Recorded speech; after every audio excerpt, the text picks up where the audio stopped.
Assalamualaikum warahmatullahi wabarakatuh.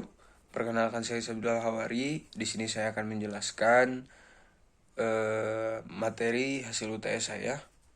Hasil UTS mata kuliah riset aksi.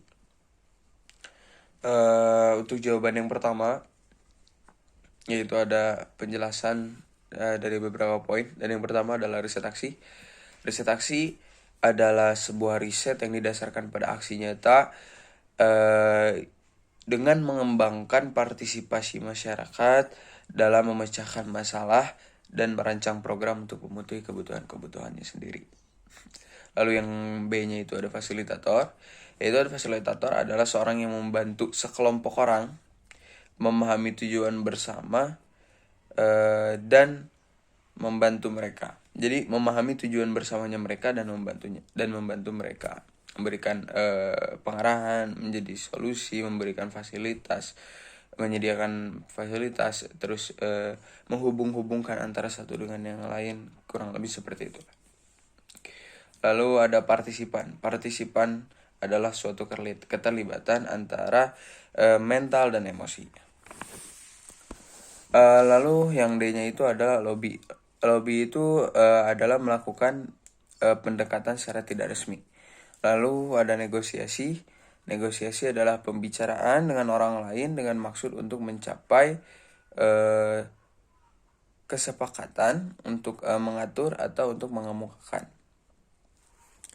Lalu yang kedua, kenapa relasi belajar riset aksi harus subjek-subjek? Karena dalam mempelajari riset aksi atau melakukan riset aksi, kita tidak bisa menjadikan diri kita sebagai subjek dan masyarakat orang lain sebagai objek. Kenapa? Karena kita butuh interaksi, kita butuh diskusi dengan mereka, kita butuh memahami keinginan mereka, dan kita harus bisa memandirikan mereka, sehingga kalau misalkan kita menjadikan mereka sebagai objek, itu output yang dihasilkannya adalah kita bergerak sendiri. Maka kita butuh sinergi antara fasilitator dengan masyarakat, sehingga relasi belajar yang dihasilkan oleh riset aksi adalah subjek-subjek seperti itu, sehingga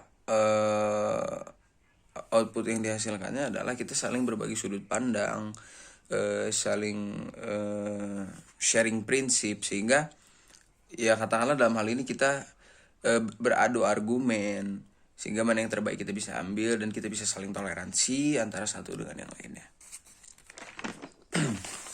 Lalu yang ketiga adalah tahapan-tahapan Sisdamas. Tahapan-tahapan Sisdamas sendiri, yang pertama itu ada soswal. Soswal itu adalah sosialisasi awal yang dilaksanakan pada pertemuan pertama secara formal oleh masyarakat sebagai hasil transek dan observasi peserta. Lalu ada rembuk warga. Nah, rembuk warga ini merupakan proses supaya mendorong masyarakat nih supaya dapat melaksanakan kesepakatan bersama untuk melaksanakan program kayak gitu. Lalu ada tahapan soswal sendiri. Yang pertama ada observasi dan transek. Yang kedua ada soswal tingkat basis, dan yang ketiga ada soswal tingkat desa. Lalu yang selanjutnya ada refso.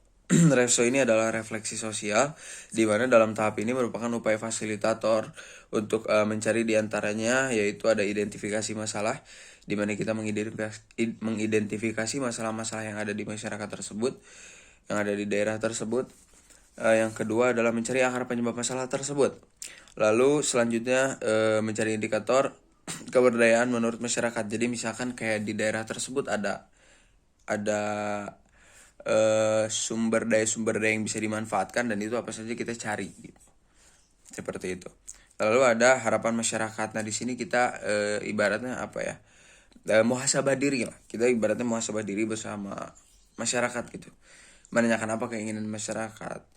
Apa sih sebenarnya gitu yang menjadi keinginan masyarakat dalam lubuk hati yang paling dalamnya gitu, sehingga utarakan di sana, sampaikan di sana, dan kita sepakati di sana gitu, bahwa misalkan hal tersebut, keinginan masyarakat yang sudah disepakati bersama itu akan kita lakukan bersama. Dan yang selanjutnya ada menyusun RKTL. Lalu ada PESO. PESO ini adalah pemetaan sosial. di mana tahap ini merupakan proses penggambaran masyarakat yang sistematik serta melibatkan pengumpulan data dan informasi mengenai masyarakat, termasuk di dalamnya profil dan masalah sosial yang ada pada masyarakat tersebut. Nah, maksudnya adalah kita memetakan nih, kayak misalkan tuh ada masalah-masalah yang terjadi di masyarakat. Kita petakan secara sistematik, informasinya itu kita petakan sehingga nanti akan memudahkan kita dalam menyelesaikan masalah tersebut gitu. Mana yang bisa didahulukan, mana yang bisa ditunda, dan mana yang harus didahulukan, itu maksudnya. Seperti itu. Lalu ada orgamas. Nah, dalam tahap ini adalah tahap yang mengharuskan fasilitator untuk melakukan pengorganisasian masyarakat. Organisasi masyarakat diharapkan menjadi motor yang membantu masyarakat untuk bergerak melaksanakan program. Dan biasanya dalam orgamas ini masyarakat itu kemudian membentuk kelompok-kelompok kerja yang disebut pokja. Nah, siapa yang bisa menjadi kelompok-kelompok yang membantu itu, misal seperti organisasi-organisasi yang ada di daerah tersebut, seperti sebut saja Karang Taruna misalnya, atau ada kelompok sosial masyarakat yang ada di daerah tersebut, misalkan ada LSM misalkan di daerah tersebut yang memang bisa dimaksimalkan seperti itu. Lalu ada misalkan tuh kelompok ikatan remaja masjid misalkan, seperti itu. Itu kelompok-kelompok yang bisa membantu jalannya atau terlaksananya program dengan baik, kayak gitu. Lalu ada cantif, yaitu perencanaan partisipatif. Nah, pada tahap ini menghasilkan yang pertama itu disebutnya tuh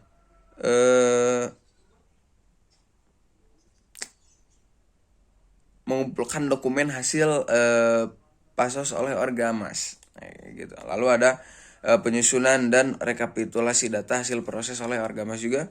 Lalu ada pemetaan skala prioritas dan rencana tahunan. Lalu ada penetapan PJ kegiatan. Lalu ada menyusun rencana kerja, tindak lanjut. Lalu ada membuat dokumen perencanaan partisipatif atau dorantif. Nah, lalu ada SIPRO.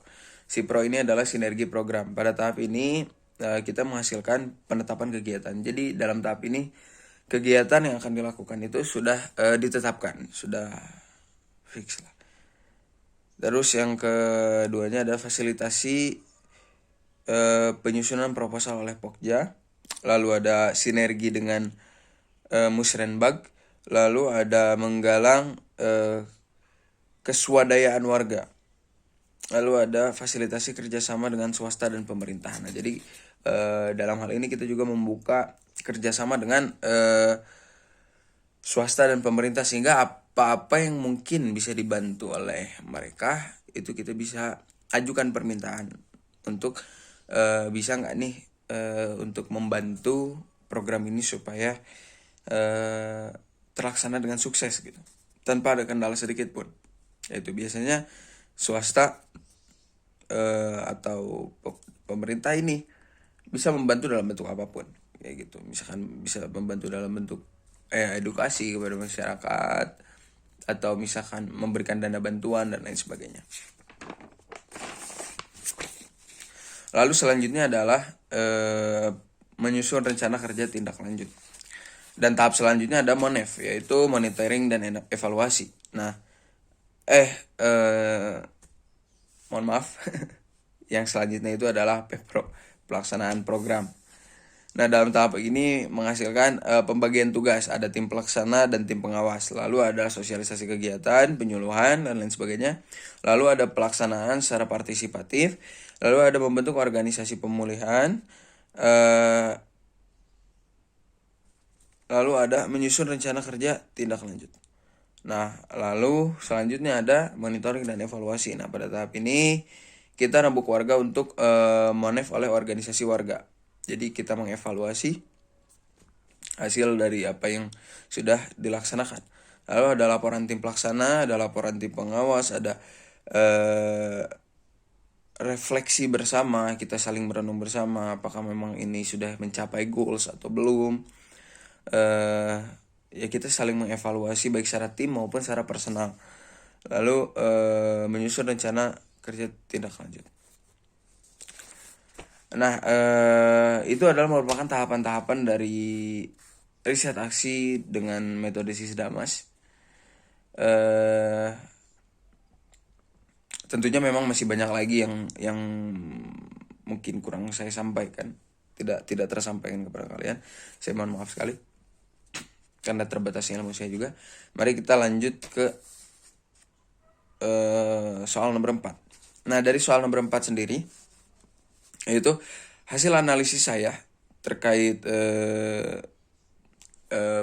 proses pemberdayaan yang dilakukan oleh Nabi Yusuf adalah bahwa Nabi Yusuf alaihissalam mampu mengatasi krisis ekonomi yang terjadi pada negara Mesir kala itu, dan apa yang dilakukan oleh Nabi Yusuf alaihissalam adalah merupakan bentuk dari proses pemberdayaan masyarakat. Sehingga kesimpulan yang saya dapatkan adalah bahwa Nabi Yusuf telah mengajarkan kepada kita untuk memberitahu tentang cara-cara pemberdayaan masyarakat, khususnya dari sektor ekonomi dan SDM-nya gitu. Karena apa yang dilakukan Nabi Yusuf adalah mampu untuk menyadarkan masyarakat Mesir kala itu untuk bisa membayar pajak salah satunya. Lalu menanam gandum tanpa dibuang akarnya kalau nggak salah tuh, kalau nggak tahu batangnya saya lupa, mohon maaf, agar hasil panennya tidak cepat rusak. Itu diturutin sama masyarakatnya gitu. Jadi alhamdulillah apa yang dilakukan oleh Nabi Yusuf alaihissalam itu merupakan suatu proses pemberdayaan masyarakat baik secara SDM maupun SD kayak gitu. Lalu tahapan-tahapannya, salah satu tahapan yang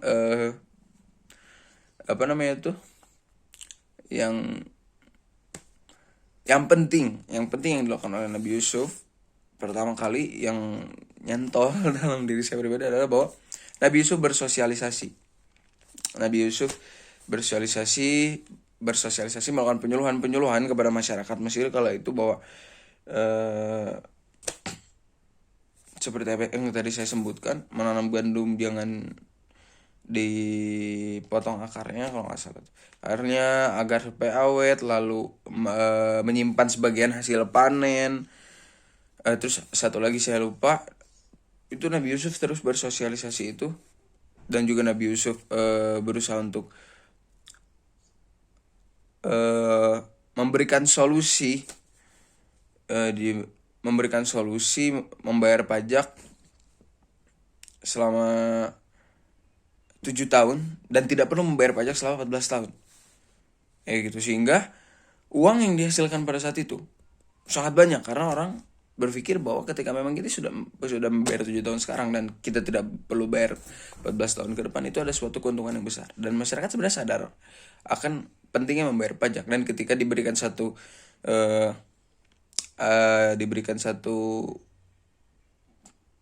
keuntungan besar untuk masyarakat, dan masyarakat mau untuk mengambil itu. Dan ini juga masuk dalam proses pemberdayaan. Ketika memang apa yang kita lakukan tidak ada manfaatnya untuk masyarakat, itu masyarakat akan menjadi sulit untuk terlibat gitu. Sehingga perlunya ada dorongan motivasi semangat kita untuk masyarakat. Kita membentuk visi misi yang jelas, kita membentuk gambaran prosesi pelaksanaan program kita itu secara detail, dan apa nih yang dapat dihasilkan dari program ini gitu untuk mereka semua gitu, outputnya seperti apa, manfaatnya seperti apa. Itu penting untuk disampaikan kepada masyarakat, dan penting untuk selalu menjadi motivasi untuk masyarakat seperti itu, agar masyarakat mau untuk bergerak, agar mau untuk terlibat dalam prosesi pemberdayaan seperti itu. Nah, lalu dalam hal ini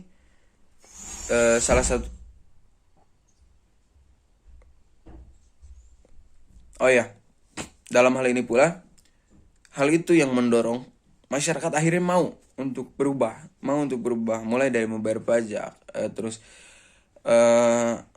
hasil panennya itu menjadi lebih terurus, ada disimpan juga gitu dan lain sebagainya, sehingga ekonomi yang terjadi di Mesir kala itu malah menjadi naik, yang tadinya merosot krisis malah jadi naik. Nah, sebagai fasilitator yang dilakukan oleh Nabi Yusuf merupakan contoh baik, contoh bagus, dan contoh yang harus kita tiru, sebagai fasilitator. Nabi Yusuf mampu menjadi penengah, mampu memberikan solusi, mampu menyelesaikan berbagai persoalan yang ada di masyarakat, menganalisis, mencari penyebabnya, akar masalahnya apa, dan setelah menemukan itu semua, setelah menemukan identifikasi masalahnya, Nabi Yusuf baru menyelesaikan, baru mengeksekusi ini masalah gitu. Karena kalau tidak dilakukan hal tersebut, masalah tidak bisa akan langsung beres. Karena memang akar masalahnya pun tidak diketahui. Maka pentingnya untuk kita mengetahui akar masalahnya. Dan itulah pentingnya kita mengidentifikasi masalah. Baik, sekian mungkin yang dapat saya sampaikan. Kurang lebihnya saya mohon maaf, karena keterbatasan ilmu saya juga. Saya mohon maaf kepada Bapak Ronas dan semuanya yang akan mendengarkan video ini, karena apabila ada kalimat-kalimat yang mungkin sulit dipahami, dan juga ada beberapa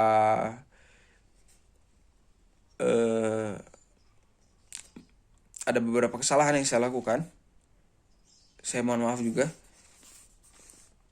Terima kasih telah menonton video ini, terima kasih telah mendengarkan video ini sampai akhir. Semoga selalu diberikan yang terbaik oleh Allah. Semoga dalam Ramadan ini kita dapat pengampunan dari Allah.